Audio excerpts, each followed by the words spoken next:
रहेंगे और आपको मिलेगी नहीं। और व्यासपीठ से आपको यह समाधान मिल रहा है। हमने लोगों के ऊपर यह उपचार किया है, लोगों को बहुत फायदा मिला है। तो मैं आज अपनी बात को, भगवान की इस दिव्य कथा को यहीं से मैं आरंभ कर रहा हूँ। आज सोमवार है। मैंने परसों या दरसों बोला है कि संध्या को प्रदोष काल में 7 बजे के बाद लगभग प्रदोष काल 8:48 तक रात्रि में रहेगा, 8:45 बजे तक। ये इतना है, ये रोज आता है प्रदोष का। ये समय आज का ही नहीं है, रोज ही आता है प्रदोष का समय।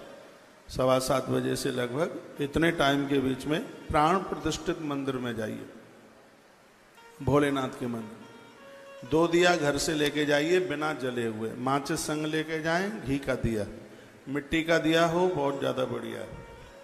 1 दिया पहले जलाएं आप, भगवान शिव को वंदन करके प्रणाम करके। भोलेनाथ की अंदर से आधी परिक्रमा लगती है।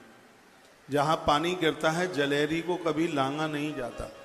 भोलेनाथ की अंदर से परिक्रमा आधी लगती है और बाहर मंदिर से पूरी परिक्रमा लगती है। दुर्गा मैया की 1 परिक्रमा लगती है। बहुत देवताओं की 3 लगती हैं। नारायण भगवान की परिक्रमा है वो 4 लगती है। भोलेनाथ की आधी ही परिक्रमा लगती है। तो वह आधी परिक्रमा करके जलहरी के पास से लौटा जाता है। 1 दिया, ये दिया जलाने के बाद परिक्रमा आधी लगानी है, फिर लौट आइए। और जो दिया आपने जला के रखा है, याद रखिएगा, दोनों दिए आपको माचिस की तीली से नहीं जलाने हैं, एक ही दिया जलाना है। और मैंने एक और भी बात बोली है, नारायण के मंदिर में यदि आप तुलसी की लकड़ी से दिया जलाते हैं तो 1 दिया जलाने का फल 10,000 दिए के बराबर होता है। ये समझ के याद के रखिए।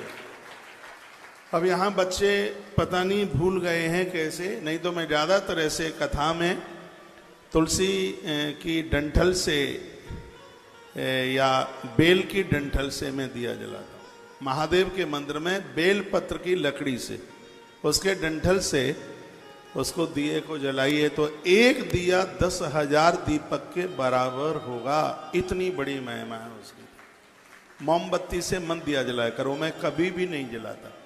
मोमबत्ती बनती है पता नहीं क्या क्या, उसमें सब डाला जाता है।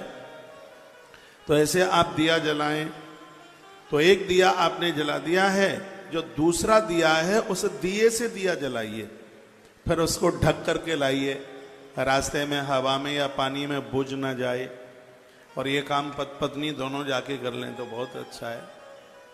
आपको कहीं इधर उधर भटकने की